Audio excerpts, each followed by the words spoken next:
نحمده ونصلي على رسوله الكريم اما بعد فاعوذ بالله من الشيطان الرجيم بسم الله الرحمن الرحيم رب اشرح لي صدري ويسر لي امري واحلل عقدة من لساني يفقهوا قولي۔ السلام علیکم ورحمۃ اللہ وبرکاتہ۔ آج ہم انشاءاللہ آپ کے ساتھ گھریلو پریشانیوں سے نجات حاصل کرنے کی دعائیں شیئر کریں گے۔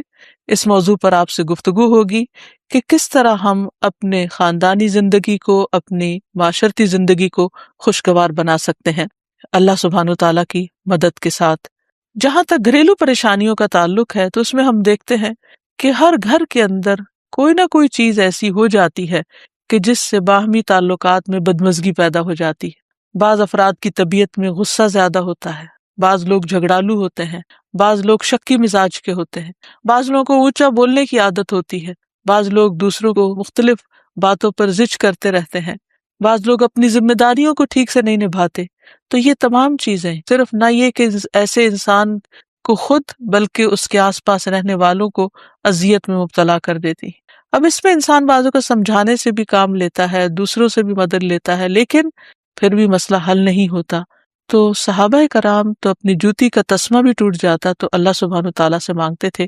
تو اگر گھر کے اندر کسی قسم کی ناچاکی یا پریشانی ہے تو اس سلسلے میں بھی ہمیں اللہ تعالیٰ کی طرف رجوع کرنا چاہیے، اور پھر اس کے ساتھ ساتھ دوسرے کو جو مشکل پیدا کر رہا ہے سمجھانا بھی چاہیے۔ جہاں تک لڑائی جھگڑے کا تعلق ہے تو اسے منافقت کی علامت بتایا گیا۔ نبی صلی اللہ علیہ وسلم نے یہ بھی فرمایا کہ اللہ کو سب سے زیادہ ناپسند آدمی وہ ہے جو بہت جھگڑالو ہے، یعنی اللہ تعالیٰ ایسے شخص سے محبت نہیں کرتے۔ اس لیے اگر آپ کسی سے بات کر رہے ہو تو اس کی بات توجہ سے سن لے۔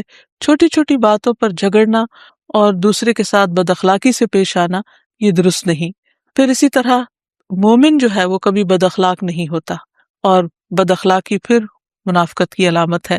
رسول اللہ صلی اللہ علیہ وسلم نے فرمایا، تمہارے یہ نسب نامے کسی کے لیے گالی کا سبب نہیں ہے، تم سب آدم کی اولاد ہو، ایک دوسرے کے قریب ہو، دین یا عمل صالح کے علاوہ کسی وجہ سے کسی کو کسی پر کوئی فضیلت نہیں۔ آدمی کے برا ہونے کے لیے یہی کافی ہے کہ وہ فحش گو ہو، بد کلام ہو، بخیل ہو اور بزدل ہو۔ پھر اسی طرح آپس میں محبتوں کا نہ ہونا، بہن بھائیوں میں ناچاکی یا شوہر بیوی میں ناچاکی یا والدین کے ساتھ محبت کا نہ ہونا، یہ ایک طرح سے اللہ تعالیٰ کی طرف سے ایک آزمائش بھی ہو سکتی ہے اور ایک عذاب بھی ہو سکتا ہے۔ مومن تو محبت کرنے والا ہوتا ہے، اور اس شخص میں کوئی خیر نہیں جو محبت کرتا نہیں اور لوگ اس سے محبت نہیں کرتے، اور لوگوں میں سب سے زیادہ بہترین انسان وہ ہے جو لوگوں کے لیے فائدہ مند ہوتا ہے۔ تو اس لیے بہت ضروری ہے کہ خاندان کے اندر باہم محبت پائی جائے۔ گھریلو زندگی خوبصورت ہو جاتی ہے اگر آپس میں ایک دوسرے سے پیار، محبت اور ہمدردی کے جذبات پائے جاتے ہیں۔ گھر والوں کی باہمی محبت اور الفت اور تعلقات کی بہتری کی دعا کرنی چاہیے جو پیارے نبی صلی اللہ علیہ وسلم نے ہمیں سکھائی ہے۔ وہ دعا ہے، اللہم الف بین قلوبنا واصلح ذات بیننا واہدنا سبل السلام ونجنا من الظلمات الى النور وجنبنا الفواحش ما ظہر منها وما بطن وبارک لنا فی اسماعنا وابصارنا وقلوبنا وازواجنا وذریاتنا وتب علینا انک انت التواب الرحیم وجعلنا شاکرین لنعمتک مثنین بہا قابلیہا واتمہا علینا۔ اے اللہ، ہمارے دلوں میں الفت پیدا فرما دے اور ہمارے آپس کے معاملات کی اصلاح کر دے، ہمیں سلامتی کے راستوں کی رہنمائی فرما اور ہمیں اندھیروں سے نجات دے کر نور کی طرف لیا، اور ہمیں تمام ظاہری اور چھپی بدکاریوں سے محفوظ رکھ۔ ہمارے کانوں اور ہماری آنکھوں اور ہمارے دلوں اور ہماری گھر والیوں اور ہمارے بچوں میں برکتیں عطا فرما، ہماری توبہ قبول فرما۔ بلا شبہ تو بہت زیادہ توبہ قبول کرنے والا اور رحمت کرنے والا ہے۔ ہمیں اپنی نعمتوں کا شکر ادا کرنے والا بنا اور ان کی تعریف کرنے والا اور ان کو قبول کرنے والا بنا دے۔ ان نعمتوں کو ہم پر کامل فرما دے، یعنی ان نعمتوں کو ہم پر تمام کر دے۔ تو کس قدر جامع اور خوبصورت دعا ہے جو نبی صلی اللہ علیہ وسلم نے ہمیں سکھائی گھریلو زندگی کو خوشگوار بنانے کے لیے۔ گھر کا تنگ ہونا بھی ایک عذاب کی شکل ہے، اس لیے نبی صلی اللہ علیہ وسلم نے ہر وضو کرنے کے بعد جو دعا سکھائی اس میں خاص طور پر یہ دعا آتی ہے کہ اے اللہ میرے گھر میں وسعت پیدا کر دے، یعنی ایک تو دلوں میں وسعت ہو، اور دوسرا یہ ہے کہ جگہ بھی کشادہ ہو۔ اللہم اغفر لی ذنبی ووسع لی فی داری وبارک لی فی رزقی، اے اللہ میرے گناہ معاف کر دے، میرے گھر میں وسعت پیدا کر دے اور میرے رزق میں برکت عطا کر دے۔ رسول اللہ صلی اللہ علیہ وسلم نے فرمایا 3 چیزیں بدبختی میں سے ہیں۔ عورت جب تو اسے دیکھے تو وہ تجھ کو بری لگے اور وہ تجھ پر اپنی زبان چلائے، اور اگر تو اس سے غائب ہو تو وہ اپنے نفس کی اور تیرے مال کی حفاظت نہ کرے۔ دوسرے، مریل سواری کہ اگر تو اسے مارے اور چلائے تو تجھ کو تھکا دے، اور اگر اسے چھوڑ دے تو تجھے جلد تیرے ساتھیوں تک نہ پہنچائے، اور ایسا گھر جو تنگ اور کم سہولتوں والا ہو۔ تو اس لیے اگر انسان ایسی کسی تکلیف میں مبتلا ہے تو اس کا حل بھی یہی ہے کہ کوشش کے ساتھ ساتھ انسان دعا کرے۔ اسی طرح خرچ میں کمی، وسائل میں کمی، مال میں کمی، یہ تمام چیزیں بھی عموماً گھروں کے اندر جھگڑے پیدا کر دیتی ہیں۔ کھانے پینے کی قلت، بنیادی ضروریات کا پورا نہ ہونا، تو ایسی صورت میں بھی انسان اللہ تعالیٰ کی طرف رجوع کرے، اور اس کے لیے ساتھ ہی کوشش بھی ضروری ہے۔ کوشش میں سب سے پہلے تو یہ کہ انسان لڑائی جھگڑا چھوڑے، صبر و ضبط کی عادت ڈالے، برداشت اور تحمل کی عادت اپنے اندر پیدا کرے، اپنے اخلاق کو بہتر بنائے۔ ایک حدیث کے مطابق اللہ سبحانہ و تعالیٰ جب کسی گھرانے پر خیر و برکت نازل فرمانا چاہتے ہیں تو اس گھر والوں کے اندر نرمی پیدا کر دیتے ہیں، اور ایک اور حدیث میں یہ بھی آتا ہے کہ جو نرمی سے محروم کر دیا گیا وہ ہر خیر و بلائی سے محروم کر دیا گیا۔ تو اس لیے گھر کے ہر فرد کو اپنے اپنے رویے پر غور کرتے ہوئے اپنے اخلاق کی اصلاح کرنے کی ضرورت ہے، اور دوسروں سے توقعات زیادہ رکھنے کی بجائے اپنا طرز عمل اچھا کرنے کی ضرورت ہے۔ اور گھر والوں کے ساتھ بہترین ہونا نبی صلی اللہ علیہ وسلم کی سنت ہے۔ آپ نے فرمایا تم میں سے بہتر وہ ہے جو اپنے گھر والوں کے لیے بہتر ہو، اور میں تم سب کی نسبت اپنے گھر والوں کے حق میں اچھا ہوں۔ یعنی آپ نے اپنی مثال دی کہ میں سب سے اچھا سلوک اپنے گھر والوں سے کرتا ہوں، تو تمہیں بھی اگر اچھا بننا ہے تو ایسا ہی کرنا ہوگا۔ پھر اسی طرح گھر والوں کو زیادہ سے زیادہ فائدہ پہنچانا۔ حسن بصری سے مروی ہے کہ اللہ تعالیٰ کے نزدیک پسندیدہ بندے وہ ہیں جو اپنے اہل و عیال کو سب سے زیادہ نفع دینے والے ہیں۔ پھر اسی طرح پیار و محبت سے رہنا۔ اگر لڑائی جھگڑا ہو بھی جائے یا کوئی غلط فہمی پیدا بھی ہو جائے تو اس وقت خاموشی اختیار کر لینا، مناسب وقت کا انتظار کر کے اس غلط فہمی کو دور کرنا ضروری ہے۔ پھر اسی طرح اللہ سبحانہ وتعالیٰ نے گھریلو زندگی کو خوشگوار بنانے کے لیے جو بہترین ہدایت ہمیں قرآن مجید میں دی ہے وہ ہے عفو و درگزر سے کام لینا۔ اللہ تعالیٰ فرماتے ہیں اے لوگو جو ایمان لائے ہو، بے شک تمہاری بیویوں اور تمہارے بچوں میں سے بعض تمہارے دشمن ہیں، سو ان سے ہوشیار رہو، اور اگر تم معاف کرو اور درگزر کرو اور بخش دو تو بے شک اللہ بے حد بخشنے والا نہایت رحم فرمانے والا ہے۔ تمہارے مال اور تمہاری اولاد تو محض ایک آزمائش ہے، اور جو اللہ ہے اسی کے پاس بہت بڑا اجر ہے۔ یعنی انسان کو بعض اوقات اپنی ہی بیوی یا بیوی کو اپنے ہی شوہر سے، اور بعض اوقات اپنے ہی بچوں سے یا اپنے ہی والدین سے دشمنی کا اندیشہ ہو سکتا ہے، اور وہ ایک دوسرے کے لیے مصیبت اور بلا ہو سکتے ہیں، لیکن ایسی صورت میں بھی انسان کا گزارا نہیں ہو سکتا جب تک ایک دوسرے کو معاف نہ کرے۔ زندگی کی گاڑی نہیں چل سکتی جب تک انسان دوسروں کے قصور اور غلطیاں ان سے درگزر نہ کرے، کیونکہ ہر انسان کبھی غصے کی وجہ سے، کبھی جہالت کی وجہ سے، کبھی جلد بازی کی وجہ سے، کبھی لوگوں کے اکسانے پر اپنے پیاروں کے ساتھ زیادتیاں کر جاتا ہے۔ تو ایسی صورت میں انسان اگر چاہتا ہے کہ اس کی زندگی خوشگوار ہو تو اسے معاف کرتے رہنا چاہیے۔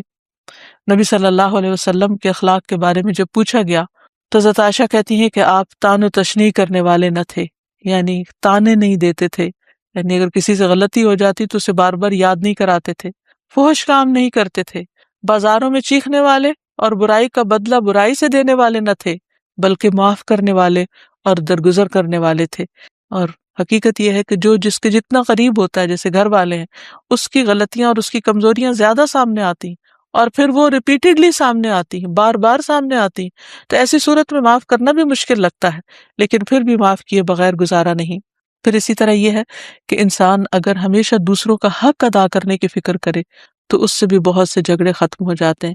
شوہر اگر بیوی کو حق دینے والا ہو، بیوی خوشی سے شوہر کا حق دینے والی ہو، بہن بھائی ایک دوسرے کے اوپر قربانی کرنے والے ہوں، ایثار کرنے والے ہوں، تو ایسی صورت میں گھر کا ماحول بہت خوشگوار ہو سکتا ہے۔ عورت کے بارے میں فرمایا نبی صلی اللہ علیہ وسلم نے کہ عورت اس وقت تک ایمان کی حلاوت نہیں پا سکتی جب تک کہ وہ اپنے شوہر کا حق ادا نہیں کرتی۔ اسی طرح شوہر کے لیے نبی صلی اللہ علیہ وسلم کا یہ اسوہ حسنہ بہترین ہے کہ آپ صلی اللہ علیہ وسلم اپنے گھر ہوتے ہوئے اپنے گھر والوں کے کام کاج میں ہاتھ بٹایا کرتے تھے، ان کی خدمت کیا کرتے تھے۔ جب نماز کا وقت ہوتا تو فوراً نماز کے لیے تشریف لے جاتے۔ آپ اپنے چھوٹے چھوٹے کام خود کر لیا کرتے تھے۔ یعنی اس سے بھی یہ پتہ چلتا ہے کہ خوشگوار گھریلو تعلقات میں دوسرے پر بوجھ نہ بننا ایک بہت اہم نقطہ ہے، کیونکہ اگر ہر انسان اپنی ذمہ داری خود لے لے تو دوسروں کے لیے وہ خوشگوار ہو جاتا ہے۔ پھر اسی طرح گھر والوں کو اگر کوئی غم، تکلیف یا پریشانی ہو تو اس موقع پر اپنے اختلافات کو بھول کر ان کی مدد کرنا، ان کی کیئر کرنا اور ان کی دلجوئی کرنا، یہ بھی بہت ضروری ہے۔ اور حد الوسع گھر کا ماحول خوشگوار رکھنا چاہیے، ایک دوسرے کا احساس کرتے ہوئے اور ایک دوسرے کے کاموں میں عیب نہ نکالتے ہوئے اور ایک دوسرے کو اپریشیٹ کرتے ہوئے، ایک دوسرے کی اچھی خوبیوں کو اور اچھی باتوں کو کی تعریف کرتے ہوئے، اور اسی طرح بعض اوقات اپنی خواہشات کو پیچھے کرتے ہوئے، کیونکہ اگر ہر انسان یہ چاہے کہ زندگی اس کے مطابق، کیونکہ اگر ہر انسان یہ چاہتا ہو کہ ہر کام گھر میں اس کی مرضی کے مطابق ہو تو یہ ممکن نہیں۔ بہت سے گھروں میں ساس بہو کا جھگڑا کس بنا پر ہوتا ہے، یا آپس میں قریبی رشتوں کا جھگڑا اور فتنہ فساد کس وجہ سے ہوتا ہے؟ کیونکہ ہر شخص یہ چاہتا ہے کہ گھر کا نظام اس کی مرضی کے مطابق ہو، حالانکہ ایسا ہونا ممکن نہیں۔ تو اس لیے ہر انسان کو اپنی رائے بھی دینی چاہیے، لیکن دوسروں کی رائے کا بھی احترام کرنا چاہیے۔ اپنی ضرورت بھی پوری کرنی چاہیے، لیکن اس کے ساتھ ساتھ دوسروں کی ضروریات کا بھی خیال کرنا چاہیے۔ پھر اسی طرح بہت سے معاملات میں قناعت اختیار کرنی چاہیے، کیونکہ یہ زندگی بذات خود ایک امتحان ہے، اور اصل عیش و عشرت کی جگہ جنت ہے، دنیا نہیں، یا دنیا کا گھر نہیں۔ تو اس لیے ضروری ہے کہ مشکل حالات میں انسان اپنے عزیزوں کا، پیاروں کا، گھر والوں کا ساتھ دے، ان کی مدد کرے۔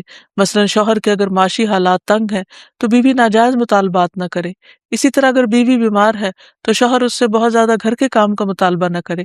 تو ایک دوسرے کے حالات کی رعایت کرتے ہوئے اگر انسان ایک دوسرے سے توقعات رکھے تو اس سے بھی حالات بہت خوشگوار ہو سکتے ہیں۔ اور پھر چھوٹی چھوٹی اذیتوں کو بہت مینشن نہیں کرنا چاہیے، ان کا ذکر نہیں کرنا چاہیے، ان پر صبر کرنا چاہیے۔ تو جو شخص شکر اور صبر سے کام لیتا ہے اس کی زندگی لازماً خوشگوار ہوتی ہے۔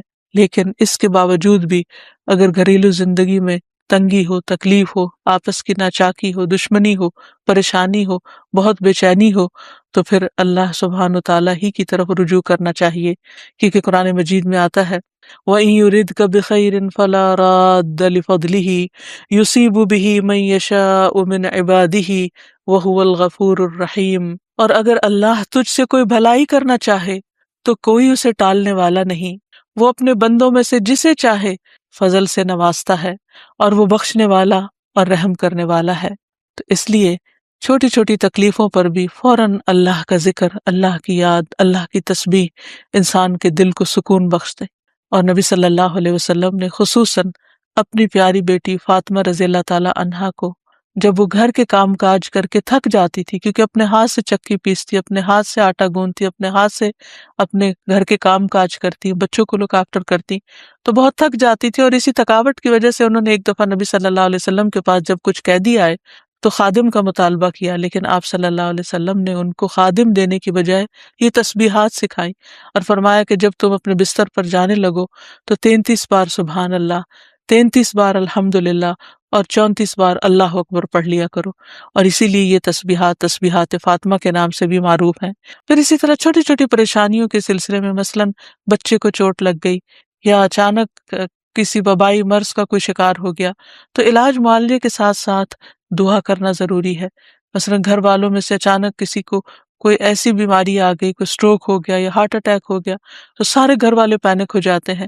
ایسی صورت میں پریشانی کا صرف اظہار کرتے رہنے سے اور غمگین رہنے سے مریض کی مدد نہیں کی جا سکتی، تو اس موقع پر اللہ تعالیٰ سے دعا کرنی چاہیے۔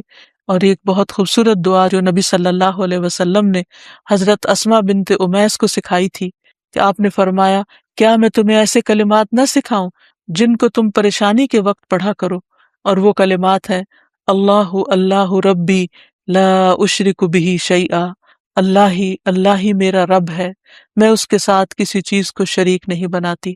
ان دعاؤں کو پڑھتے رہنا چاہیے، یاد کر لینا چاہیے، قبولیت کے مواقع پر پڑھنا چاہیے۔